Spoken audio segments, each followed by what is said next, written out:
Assalamu alaikum my dear student, my name is Zahid Ghulam Rasool and very warm welcome to my YouTube channel Chemistry Clinic. Student आज हम जो topic discuss करने जा रहे हैं boys law, तो बगैर किसी ताख़ीर के तमहीद के हम स्टार्ट करते हैं बॉयज़ लॉ को। आसान टॉपिक है बड़ा ही, और इसमें हम दो चीज़ों के रिलेशनशिप को डिस्कस करेंगे, प्रेशर और वॉल्यूम के। तो एक्चुअली हम गैसियस स्टेट को डिस्कस कर रहे हैं। गैस पे अफेक्ट होने वाले जो फैक्टर्स हैं स्टूडेंट हमारे पास, वो हैं pressure, temperature, volume and number of moles. तो आज हम जो दो फैक्टर्स डिस्कस करने जा रहे हैं वो प्रेशर और वॉल्यूम का फैक्टर होगा, जिनका रिलेशनशिप हम डिस्कस करेंगे, और बाकी के दो फैक्टर्स को हम कांस्टेंट रखेंगे। तो चलिए बॉयज़ लॉ को हम स्टार्ट करते हैं। बॉयज़ लॉ की स्टेटमेंट को देखें जी। Volume of the given mass of a gas is inversely proportional to the pressure applied on a gas at constant temperature and number of moles. इसको हम जरा मैथमेटिकली एक्सप्रेस करते हैं, जिसको हम मैथमेटिकली इस तरह से लिख सकते हैं। तो ये देखें जी, volume of the given mass of a gas is inversely proportional to the pressure. और यहां पे इंपॉर्टेंट चीज क्या है स्टूडेंट, याद रखिएगा कि थ्रू आउट द एक्सपेरिमेंट आपके पास जो टेम्परेचर है एंड नंबर ऑफ मोल्स, ये दोनों फैक्टर कांस्टेंट रहेंगे। मींस अगर आप किसी भी गैस को जो कि एक सिलेंडर में मौजूद है, आप उसका प्रेशर चेंज कर रहे हैं, इंक्रीज कर रहे हैं या डिक्रीज कर रहे हैं, तो थ्रू आउट द एक्सपेरिमेंट आप उसका टेम्परेचर और गैस की जो अमाउंट है उसको तब्दील नहीं कर सकते। तो देखिएगा यहां पे हम प्रोपोर्शनल का साइन खत्म करते हैं। V is equal to K over P। अब देखें जी, हमने यहां पे जो K यूज किया है, K को हम बोलते हैं, ये हमारे पास है जी प्रोपोर्शनैलिटी कांस्टेंट है, जिसको हम बोलते हैं प्रोपोर्शनैलिटी कांस्टेंट बोलते हैं। अच्छा स्टूडेंट, कांस्टेंट की आपको थोड़ा सा पता होना चाहिए कि कांस्टेंट एक्चुअली क्या होते हैं। हम हर जगह पे हर इक्वेशन में प्रोपोर्शनल का साइन खत्म करने के लिए कांस्टेंट लगाते हैं। तो स्टूडेंट नॉर्मली याद रखिएगा, कांस्टेंट हमारे पास ऐसे फैक्टर्स होते हैं जो एक फिक्स नंबर होता है। और देखिए, कुछ फैक्टर्स का तो हमें आइडिया है, हमें प्रेशर का पता है, हमें वॉल्यूम का पता है, हमें टेम्परेचर और नंबर ऑफ मोल्स का पता है। कुछ ऐसे फैक्टर्स होते हैं जो हमारे सिस्टम को, हमारी इक्वेशन को अफेक्ट कर रहे होते हैं, लेकिन एक्चुअली हम उनको डिटरमिन नहीं कर पाते। तो उनको फिक्स करने के लिए हम कांस्टेंट क्वांटिटी को ऐड करते हैं, ताकि इक्वेशन की right hand side left hand side के इक्वल हो जाए। तो ये कांस्टेंट हम इसलिए ऐड करते हैं। बाज़ दफा ये कांस्टेंट जो है वो 1 के इक्वल भी होते हैं, यूनिट इक्वल भी होते हैं। बहरहाल, तो ये स्टूडेंट हमारे पास जो ना एक रिलेशनशिप बनेगा यहाँ पे। फाइनली प्रेशर का फैक्टर यहाँ पे डिवाइड हो रहा है, इस तरफ आके स्टूडेंट मल्टीप्लाई हो जाएगा, तो हमारे पास रिलेशनशिप बनेगा PV is equal to constant. तो देखिए जी, यहां पे हमने क्या किया है, एक रिलेशनशिप ड्राइव कर लिया बॉयल्स लॉ का, और इस रिलेशनशिप से हमारे पास एक और डेफिनेशन बन सकती है बॉयल्स लॉ की, और उस डेफिनेशन को हम बोलते हैं the product of pressure and volume always be equal to a constant number। ठीक है जी, प्रेशर और वॉल्यूम की जो प्रोडक्ट होगी कलेक्टिवली वो एक कांस्टेंट नंबर के इक्वल होगी। मींस कि जब भी हम प्रेशर इंक्रीज करेंगे वॉल्यूम उसी रेशियो से डिक्रीज होगा, क्योंकि इनवर्स रिलेशन है।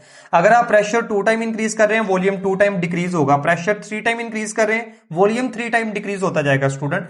तो दोनों का जो कलेक्टिव रिस्पॉन्स आएगा, जो उनकी एडिटिव प्रोडक्ट होगी हमारे पास, वो हमेशा एक कांस्टेंट नंबर के इक्वल होगी।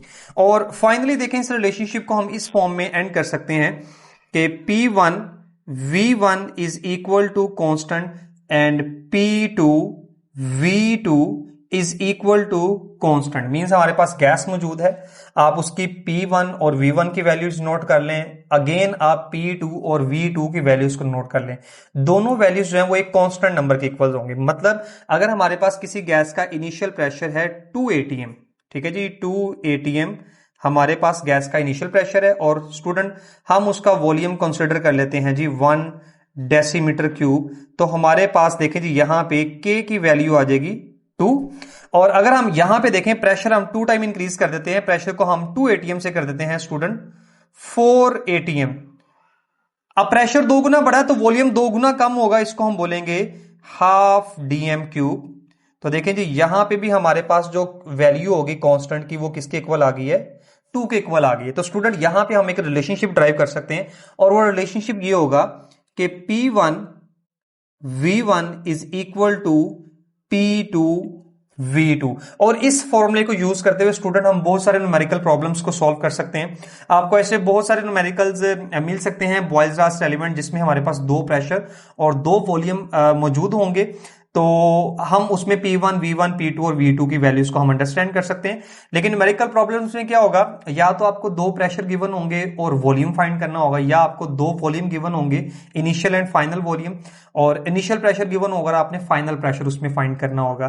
तो ये हमारे पास एक मैथमेटिकल रिलेशनशिप है। मैथमेटिकल रिलेशनशिप का मतलब ये होता है कि हमारे पास जो बॉयल्स लॉ का कॉन्सेप्ट है, अंडरस्टैंडिंग है, इसको हम एक न्यूमेरिकल की फॉर्म में, एक इक्वेशन की फॉर्म में ड्राइव करते हैं ताकि हम इन वैल्यूज को बड़े अच्छे से अंडरस्टैंड कर सकें। एक्सपेरिमेंटल वेरिफिकेशन की तरफ हम मूव करते हैं। बॉयल्स लॉ को हमने मैथमेटिकली प्रूव किया, इसको हम एक्सपेरिमेंटली भी प्रूव करेंगे। एक बड़ा ही सिंपल सा एक्सपेरिमेंट हमने यहां पे डिस्कस करना है।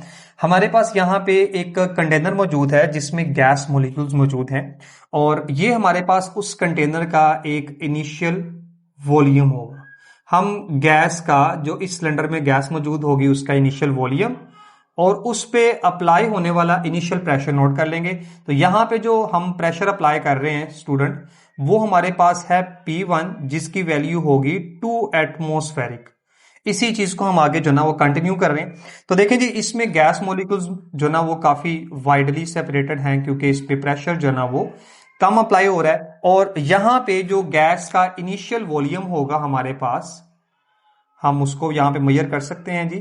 वो हमारे पास ये वॉल्यूम है गैस का और इसको हम बोल रहे हैं V1।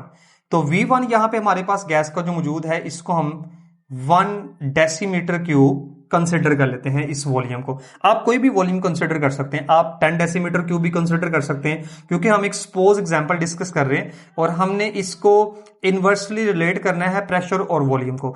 तो आप देखें यहां पे हमारे पास जो रिलेशनशिप आएगा, P1 V1 is equal to constant pressure. देखें जी हमारे पास 2 atm है, वॉल्यूम 1 डेसीमीटर क्यूब है, हमारे पास कांस्टेंट की वैल्यू आ गई है 2, जो कि हमने यहां पे प्रूफ भी किया था। इसको हम एक्सपेरिमेंटली भी प्रूफ कर रहे हैं। अब हमने क्या किया, इसी सिलेंडर में मौजूद जो गैस है ना उसको कंप्रेस कर दिया। प्रेशर हमने 2 टाइम इंक्रीज कर दिया। जब प्रेशर हमने 2 टाइम इंक्रीज किया तो ये गैस कंप्रेस होने के बाद यहां तक आ गई। अब देखें जी यहां पे आपने इस पे प्रेशर बढ़ा दिया और इसका वॉल्यूम रिड्यूस होके हमारे पास इस जगह पे आ गया। अब आप देखें कि प्रेशर 2 गुना बढ़ गया आपके पास, प्रेशर आपने 2 गुना बढ़ा दिया। ठीक है जी, इसको ज्यादा बेहतर होगा कि अगर हम एरो ऊपर की तरफ लगाएं तो ज्यादा बेहतर होगा। बहरहाल इसको यहां से रेज करना थोड़ा सा डिफिकल्ट काम है, एनी हाउ हमने कर लिया। तो देखिए जी प्रेशर 2 गुना बढ़ा दिया आपने, तो आप देखें इसका वॉल्यूम भी 2 गुना कम हो जाएगा। मींस हमारे पास यहां पे जो प्रेशर मौजूद है वो 4 एटमॉस्फेरिक हो चुका हुआ है और वॉल्यूम जो है वो 1 डेसीमीटर क्यूब से रिड्यूस होके 1/2 डेसीमीटर क्यूब मींस हाफ हो चुका हुआ है, 2 गुना कम हो चुका हुआ है वॉल्यूम। तो देखें जी यहां पे P2 V2 is equal to constant. P2 की वैल्यू हमारे पास 4 atm है, वॉल्यूम 1/2 डेसीमीटर क्यूब, तो हमारे पास अगेन देखिए कांस्टेंट की वैल्यू 2। तो देखिए यही एक स्पेशलिटी होती है, कांस्टेंट के कांस्टेंट नहीं चेंज होते। अच्छा जी, अब हमने क्या किया, अब देखें जब यहां पे हम प्रेशर इंक्रीज करेंगे तो यही गैस मॉलिक्यूल जो पहले वाइडली सेपरेटेड थे, अब ये गैस मॉलिक्यूल करीब करीब आ जाएंगे। जब ये गैस मॉलिक्यूल्स करीब करीब आएंगे, इनके दरमियान नंबर ऑफ कोलिजन्स भी इंक्रीज होना शुरू हो जाएंगे गैस मॉलिक्यूल्स के दरमियान। और नेक्स्ट देखें, अब हम क्या करते हैं, प्रेशर को फर्दर इंक्रीज करते हैं और प्रेशर को हम फर्दर इंक्रीज करके इसको हम 3 गुना कर देते हैं प्रेशर को। हमने यहां पे प्रेशर देखें जी, जो प्रेशर की वैल्यू है वो हमने 3 गुना बढ़ा दी है प्रेशर की वैल्यू। अब देखें इसी तरह जब प्रेशर 3 गुना बढ़ेगा स्टूडेंट, तो हमारे पास ये जो वॉल्यूम होगा ये भी 3 गुना कम हो जाएगा क्योंकि एक इनवर्स रिलेशन है। और फाइनली देखें हमारे पास यहां पे जो P3 की वैल्यू होगी वो 6 atm। 3 गुना बढ़ने का मतलब है कि अगर 2 atm इनिशियल प्रेशर है तो इसका 3 गुना क्या होगा, इसको 3 से मल्टीप्लाई करेंगे 6 atm, और V3 इसी वॉल्यूम का तीसरा हिस्सा हमारे पास कितना होगा, 1/3 डेसीमीटर क्यूब होगा। अब यहां पे जब आप बॉयल्स लॉ को अप्लाई करेंगे, P3 V3 is equal to constant, P3 की वैल्यू 6 है, V3 हमारे पास 1/3 है। तो देखें जी अगेन हमारे पास कांस्टेंट की वैल्यू 2 आ गई है। तो देखिए हमने इसको एक्सपेरिमेंटली प्रूव किया है कि जैसे जैसे आप प्रेशर इंक्रीज करेंगे वॉल्यूम उसी रेशो से डिक्रीज होगा। प्रेशर 2 टाइम इंक्रीज किया, वॉल्यूम 2 टाइम कम। अगर आप प्रेशर 5 टाइम इंक्रीज करते हैं तो वॉल्यूम भी 5 टाइम्स क्या होगा, कंप्रेस हो जाएगा, कम हो जाएगा। लेकिन वॉल्यूम की भी एक लिमिट होगी कंप्रेस होने की, हम उसको डिस्कस करेंगे आगे फर्दर जाके गैसेस के बिहेवियर में। तो यहां पे देखें जब आप प्रेशर को फर्दर इंक्रीज कर देंगे गैस मॉलिक्यूल फर्दर करीब आ जाएंगे, जिसकी वजह से इनके दरमियान नंबर ऑफ कोलिजन्स भी बढ़ जाते हैं और भी बहुत सारे इसमें इंपॉर्टेंट चीजें हैं जो स्टार्ट हो जाती हैं। तो आप देखें जैसे जैसे आप प्रेशर इंक्रीज कर रहे हैं गैस का वॉल्यूम डिक्रीज होता जा रहा है। इस चीज को हमने एक्सपेरिमेंटली जो है वो प्रूव भी किया है कि किस तरह से प्रेशर और वॉल्यूम की जो प्रोडक्ट है हमेशा एक कांस्टेंट नंबर के इक्वल होगी। अब इसी डाटा को हम एक ग्राफ की फॉर्म में प्लॉट भी कर सकते हैं। ये जो हमारे पास डाटा आ चुका हुआ है स्टूडेंट, इस डाटा को हम ग्राफ की फॉर्म में प्लॉट भी कर सकते हैं। और सबसे पहले हम इसी प्रेशर और वॉल्यूम का जो डाटा है P और V, वॉल्यूम और प्रेशर की जो वैल्यूज हैं इनको हम एक ग्राफिकल फॉर्म में जो है ना वो रिप्रेजेंट करने लगे। तो सबसे पहले हम डिस्कस करते हैं प्रेशर वॉल्यूम ग्राफ इन Boyle's law. Pressure volume graph में स्टूडेंट सबसे पहले हम दो फैक्टर्स की बात कर रहे हैं जी, प्रेशर और वॉल्यूम की। और याद रखिएगा ये जो हम एक्सपेरिमेंट किया था ये कांस्टेंट टेम्परेचर पे था, ना तो हमने गैस के मोल्स चेंज किए थे ना ही टेम्परेचर चेंज किया था थ्रू आउट द एक्सपेरिमेंट। हमारे पास डिफरेंट वैल्यूज आ गई प्रेशर और वॉल्यूम की। अब यहां पे देखें हमारे पास प्रेशर ऑन एक्स एक्सिस है, वॉल्यूम ऑन वाई एक्सिस है। तो जब भी हम एक ग्राफ बना रहे होते हैं तो यूजुअली हम ऐसा करते हैं जो इंडिपेंडेंट वेरिएबल होता है स्टूडेंट वो एक्स एक्सिस पे लिया जाता है और जो डिपेंडेंट वेरिएबल होता है वो वाई एक्सिस पे लिया जाता है। तो इस केस में हमारे पास प्रेशर इंडिपेंडेंट वेरिएबल है, that is why it is present on X axis, and volume is a dependent variable, that is why it is present on a Y axis. जब हम एक ग्राफ बनाते हैं प्रेशर और वॉल्यूम का तो हम इस पॉइंट को अगर स्टूडेंट देखें तो इस पॉइंट पे वॉल्यूम मैक्सिमम है और प्रेशर की वैल्यू मिनिमम है।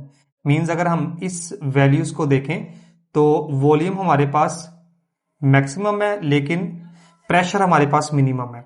अब जैसे से हम प्रेशर इंक्रीज करते जाएंगे गैस का वॉल्यूम डिक्रीज होता जाएगा और हमारे पास कुछ ऐसी कर्व आ जाएगी, कुछ ऐसी कर्व आएगी हमारे पास और कुछ देर के बाद ये कर्व कांस्टेंट हो जाएगी। मींस हम किसी भी गैस के देखें ऊपर जब प्रेशर लगाते हैं तो एक हद तक हम उस पर प्रेशर लगा सकते हैं, उसके बाद गैस का वॉल्यूम मजीद कम नहीं हो सकता। मींस हम गैस को मजीद कंप्रेस नहीं कर सकते। तो यहां पे अगर हम डिफरेंट डॉट्स मेंशन कर देते हैं, इन तमाम डॉट्स का मतलब ये होगा कि हमने डिफरेंट प्रेशर पे गैसेस के वॉल्यूम को आइडेंटिफाई किया। मींस हमने ये सारे एक्सपेरिमेंट्स किए। अब ये जितनी दफा भी हमने एक्सपेरिमेंट्स किए, चले हम इस टेम्परेचर को T1 बोल देते हैं, तो ये सारे एक्सपेरिमेंट्स में हमारा टेम्परेचर कांस्टेंट रहा। अब ये कांस्टेंट टेम्परेचर के लिए हम इस ग्राफ को बोलते हैं कि ये हमारे पास एक आइसोथर्म ग्राफ है, आइसोथर्म ग्राफ। अब आइसोथर्म ग्राफ का मतलब क्या होगा? आइसोथर्म का मतलब होता है same temperature, means through out the experiment temperature same रहा। इसमें दो वर्ड है आइसो एंड थर्म। आइसो का मतलब होता है सेम और थर्म का मतलब होता है टेम्परेचर। तो चूंकि इस एक्सपेरिमेंट में थ्रू आउट द एक्सपेरिमेंट हमने टेम्परेचर कांस्टेंट रखा है तो हमारे पास जो है ना वो ये जो कर्व बनेगी इसको आइसोथर्म कर्व बोलते हैं। ठीक है, आगे हम बॉयल्स लॉ के और भी ग्राफ डिस्कस कर रहे हैं, उसमें स्ट्रेट लाइंस भी आएंगी। ये graph typically isotherm curve graph कहलाता है क्योंकि ये सेम टेम्परेचर में बना है। और देखें जैसे जैसे प्रेशर इंक्रीज हो रहा है वैसे वैसे गैस का वॉल्यूम क्या होता जा रहा है, डिक्रीज होता जा रहा है, क्योंकि प्रेशर और वॉल्यूम में इनवर्स रिलेशनशिप है। हम इस चीज को डिस्कस कर चुके हुए हैं। नेक्स्ट देखें, अगर हम गैस का टेम्परेचर इंक्रीज करते हैं, जब गैस का अगर हम टेम्परेचर इंक्रीज करेंगे तो गैस का वॉल्यूम एक्सपैंड हो जाएगा, क्योंकि गैस मॉलिक्यूल्स की काइनेटिक एनर्जी बढ़ेगी, उनके दरमियान कोलिजन्स होंगे और गैस एक्सपैंड होना शुरू हो जाएगी। तो अगर हम सेम ऐसा ही ग्राफ यहां पे बनाते हैं, ये सेम ग्राफ है, तो देखिए उसमें क्या होगा। मैं यहां पे देखें जी, ये पहले वाली लाइन हम यहां पे शो कर लेते हैं, ये पहले वाली लाइन है, इसको हम यहां पे ऐसे शो कर लेते हैं इस लाइन को। ठीक है जी। अब ये T1 टेम्परेचर पे बनी हुई हमारे पास जो ना वो एक लाइन है, ये T1 टेम्परेचर पे बनी हुई है। अब हम क्या करते हैं, हम यहां पे एक और एक्सपेरिमेंट परफॉर्म करने जा रहे हैं एट हाई टेम्परेचर, जिसको हम T2 बोल रहे हैं स्टूडेंट। तो उसकी जो कर्व आएगी वो कुछ यहां पे आएगी, बिल्कुल सेम कर्व होगी लेकिन वो पहली लाइन से थोड़ा सा अवे होगी, हट के होगी। और स्टूडेंट ये हमारे पास जो ग्राफ बना है ये T2 टेम्परेचर पे बना हुआ है ग्राफ हमारे पास। इसी तरह देखें, अगर हम जो ना वो एक थर्ड एक्सपेरिमेंट परफॉर्म करते हैं, मींस हम टेम्परेचर को मजीद बढ़ा लेते हैं। T1 हमारे पास सपोज 0 डिग्री सेल्सियस है, T2 हमने 25 डिग्री सेल्सियस कर दिया, T3 हमने 50 डिग्री सेल्सियस कर दिया। तो डिफरेंट टेम्परेचर्स पे हम ग्राफ बनाते जा रहे हैं। अब फिर से देखें, ऐसे ही एक कर्व बनेगी, लेकिन वो कर्व अगेन इन पहली कर्व से थोड़ी सी हटके बनेगी। ठीक है, ये हमारे पास T3 का ग्राफ बन गया। अब आप देखें कि जैसे जैसे हम टेम्परेचर बढ़ाते जा रहे हैं, गैस का वॉल्यूम एक्सपैंड करेगा। लेकिन एक बात याद रखिएगा, अगर हम T3 पे एक्सपेरिमेंट कर रहे हैं, यहां पे हमने देखें जी टेम्परेचर इंक्रीज कर लिया। अब हमने फर्स्ट करें यहां पे 5 या 6 एक्सपेरिमेंट किए हैं, तो जितने भी एक्सपेरिमेंट्स हमने परफॉर्म किए हैं थ्रू आउट द एक्सपेरिमेंट उसका टेम्परेचर सेम रहेगा। ये मत भूलिएगा कि यहां पे हम आइसोथर्म ग्राफ बना रहे हैं, means through out the experiment हम टेम्परेचर को नहीं चेंज कर सकते। इसी तरह देखिए, अगर हमने T2 टेम्परेचर था तो हमने पहले गैस का टेम्परेचर इंक्रीज किया और उसके बाद उस टेम्परेचर को हमने कांस्टेंट कर लेना है। तो देखें यहां पे जितने भी एक्सपेरिमेंट किए जाएंगे वो सारे कांस्टेंट टेम्परेचर पे होंगे। सिर्फ हम क्या कर रहे हैं, एक दफा इनिशियली हमने टेम्परेचर इंक्रीज किया, उसके बाद टेम्परेचर कांस्टेंट करके हमने एक्सपेरिमेंट्स परफॉर्म किए। मींस हम प्रेशर इंक्रीज करते जा रहे हैं और गैस का वॉल्यूम डिक्रीज होता जा रहा है। अब यहां पे देखें कि जैसे जैसे हम टेम्परेचर इंक्रीज कर रहे हैं तो जो हमारे पास कर्व है वो दोनों एक्सिस से अवे जा रही है। दोनों एक्सिस से अवे जाने का मतलब ये है स्टूडेंट, देखें आप अगर इस पहली कर्व को देखें तो देखें ये हमारे पास वॉल्यूम एक्सिस पे यहां पे आके मीट कर रही है। आपने टेम्परेचर इंक्रीज किया तो दूसरी कर्व यहां पे बनी, और जब आपने टेम्परेचर फर्दर इंक्रीज किया तो हमारे पास तीसरी कर्व यहां पे आई। तो आप देखें कि वॉल्यूम एक्सिस से अवे जा रही है।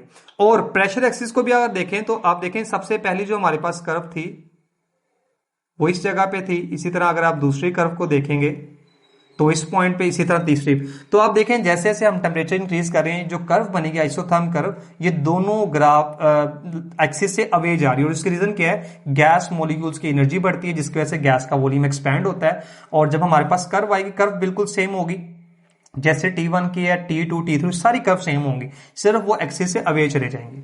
नेक्स्ट हम बात करते हैं जी pressure and inverse of the volume. देखें जी यहां पे तो मैंने बताया कि प्रेशर एक इंडिपेंडेंट वेरिएबल और उसको हमने एक्स एक्सिस पे लिया हुआ है। यहां प्रेशर जो ना वाई एक्सिस पे आ गया। इसका मतलब ये है स्टूडेंट, याद रखिएगा, the graph between pressure and inverse of the volume. ये जो हम ग्राफ डिस्कस कर रहे थे स्टूडेंट, इसको नॉर्मली हम कहते हैं पीवी ग्राफ कहते हैं। और जब भी दो वैल्यूज में इनवर्स रिलेशन होता है उनका ग्राफ हमेशा एक कर्व होती है, और जब भी दो वैल्यूज में डायरेक्ट रिलेशन होता है उनका ग्राफ हमेशा एक स्ट्रेट लाइन आती है। अब ये हमारे पास प्रेशर डिपेंडेंट वेरिएबल है, इनवर्स ऑफ द वॉल्यूम इस केस में इंडिपेंडेंट वेरिएबल है। हम चेक करेंगे कि inverse of the volume change होने से प्रेशर की वैल्यूज किस तरह से चेंज होंगी। तो स्टूडेंट ये जो हम ग्राफ बनाने लगे हैं ये है between pressure and inverse of the volume, pressure and inverse of the volume. अब स्टूडेंट मैं आपको समझाने के लिए चले बता देता हूं कि इनवर्स ऑफ द वॉल्यूम का मतलब क्या होगा।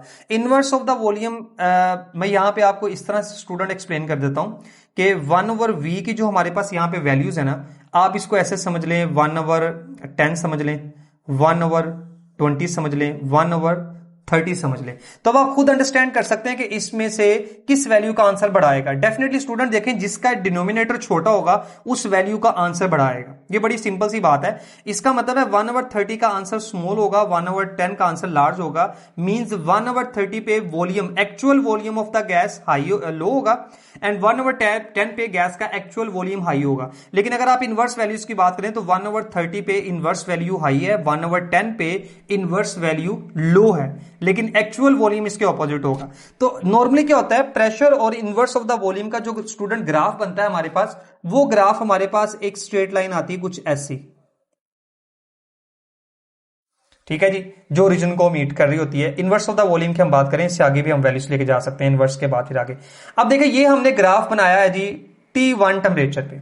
इसी तरह देखें अगर आप टेम्परेचर इंक्रीज करते हैं तो हमारे पास ये स्ट्रेट लाइन ऐसे ही बनेगी, लेकिन अगेन एक्सिस से अवे चली जाएगी। मींस हमारे पास जो एक्सिस होंगे दोनों एक्सिस से ये अवे चली जाएगी, प्रेशर और वॉल्यूम दोनों एक्सिस से ये लाइन अवे चली जाएगी। इसी तरह अगर आप थर्ड एक्सपेरिमेंट परफॉर्म करेंगे डिफरेंट टेम्परेचर पे तो वो भी हमारे पास स्ट्रेट लाइन होगी, लेकिन अवे होगी फ्रॉम बोथ एक्सिस, और रीजन वही है जो मैं आपको पहले बता चुका हूं।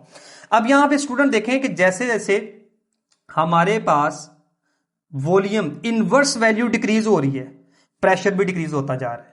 ठीक है, यहां पे हमारे पास वैल्यूज मौजूद हैं।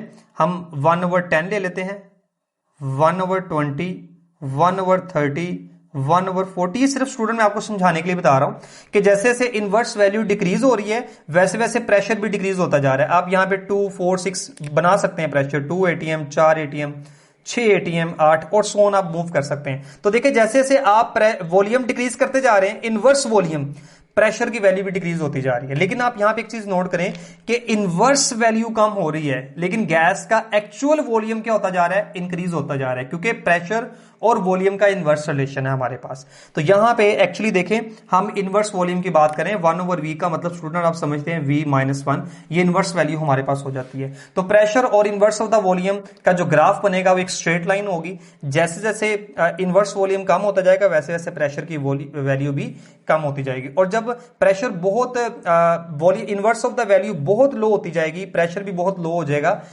तो एक्चुअल वॉल्यूम गैस का जो ना वो मैक्सिमम होगा।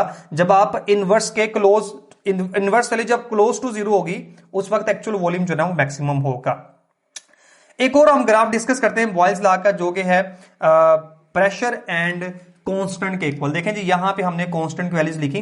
प्रेशर 2 ATM था, कांस्टेंट की वैल्यू 2 थी। प्रेशर 4 ATM हुआ, कांस्टेंट की वैल्यू हमारे पास अगेन 2 है। प्रेशर 6 ATM हुआ, मतलब प्रेशर बढ़ता जा रहा है लेकिन कांस्टेंट की वैल्यू चेंज नहीं हो रही। तो यहां पे देखें जी, हम कांस्टेंट की वैल्यू लिख लेते हैं। ये हमारे पास 1 है और ये 2 है। तो देखिए जी, हमने एक स्ट्रेट लाइन बनाई है which is parallel to the pressure axis. ये लाइन पैरेलल है बिल्कुल प्रेशर एक्सिस के, और इसमें आप देखें कि प्रेशर बढ़ता जा रहा है। मींस यहां पे फर्स्ट करें जी 2 ATM प्रेशर है, यहां पे 4 ATM प्रेशर कर दिया, 6 ATM और 8 ATM। प्रेशर बढ़ता जा रहा है लेकिन कांस्टेंट की वैल्यू, के की वैल्यू स्टूडेंट आप देखें वो चेंज नहीं हो रही। PV is equal to constant, वो सेम है। तो इसका मतलब ये हुआ कि जो कांस्टेंट का फैक्टर है वो प्रेशर पे डिपेंड नहीं है। प्रेशर आप इंक्रीज कर रहे हैं तो कांस्टेंट की वैल्यू चेंज नहीं हो रही। स्टूडेंट मैं आपकी इंफॉर्मेशन के लिए बताता हूं कि नॉर्मली जितने भी कांस्टेंट हम पढ़ते हैं वो किसी भी फैक्टर पे डिपेंड नहीं कर रहे होते। जिस फैक्टर पे वो डिपेंड कर सकते हैं वो है टेम्परेचर। टेम्परेचर एक ऐसा फैक्टर है जो कांस्टेंट्स को चेंज कर सकता है। रीजन ये होती है कि अगर आप टेम्परेचर चेंज करते हैं तो गैस मॉलिक्यूल्स की एवरेज काइनेटिक एनर्जी बदलती है। जब गैस मॉलिक्यूल्स की एवरेज काइनेटिक एनर्जी चेंज होगी तो उनके दरमियान नंबर ऑफ कोलिजन्स इंक्रीज होंगे जो रेट ऑफ फ्रिक्शन को अफेक्ट करते हैं, जिसकी वजह से कांस्टेंट की वैल्यूज भी चेंज हो जाती हैं। तो स्टूडेंट ये हमारा टॉपिक था बॉयल्स लॉ का, जिसको हमने डिटेल से डिस्कस किया। हमने उसके मैथमेटिकल फॉर्म, एक्सपेरिमेंट को डिस्कस किया और ग्राफिकल एक्सप्लेनेशन को हमने डिटेल से डिस्कस किया। तो स्टूडेंट मैं उम्मीद करता हूं कि आपने ये लेक्चर बड़े अच्छे से अंडरस्टैंड किया होगा। इस लेक्चर को अपने बाकी दोस्तों के साथ भी शेयर करें ताकि वो भी इससे ज़्यादा फ़ायदा हासिल कर सकें। स्टूडेंट अपना बहुत सारा ख्याल रखिएगा, मुझे दुआओं में याद रखिएगा। अल्लाह ताला आपका हामी व नासिर हो।